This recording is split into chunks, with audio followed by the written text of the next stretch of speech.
Makeup artist আমি অনামিকা সাহা। ক্যামেরার সামনে আজকে আমি আসছি না, কারণ আমি এখন অন্য কাজে ব্যস্ত আছি। তো এবার সেটা সবার ফার্স্টে যেটা আমি বলবো, ওর কাছ থেকে কি রিভিউটা শুনে নি, ওর কেমন লাগলো। এই নিয়ে তো বহুবার ও এসছে, আর ও কোথা থেকে এসছে সেটা আগে বলো, কোথা থেকে আমি এসছো? এসেছি কমলপুর রেলগেট থেকে। হ্যাঁ, তো আমার তো প্রোডাক্ট গুলো দেখে আমি রিভিউ দেখে আমি জাস্ট ফিদা হয়ে গেছি।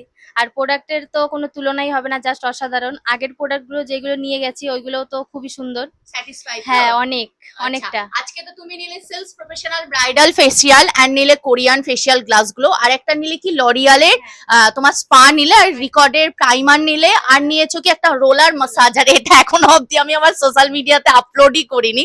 তো তুমি বলো, এগুলো পে এন্ড ডিসকাউন্ট পে কতটা স্যাটিসফাইড অনেকটা অনেকটা মানে এত ডিসকাউন্ট আশা করি মানে কোনো অন্য কোনো জায়গায় গেলে আমি পেতাম না।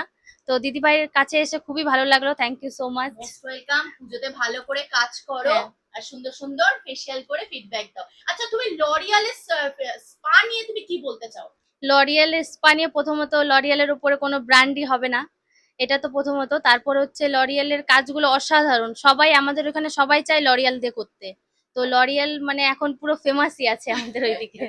ভালো করে কাজ করো, আবার দেখা হবে। আর সুন্দর সুন্দর করে ফেসিয়াল করো এন্ড ফিডব্যাক দাও। থ্যাংক ইউ আসার জন্য।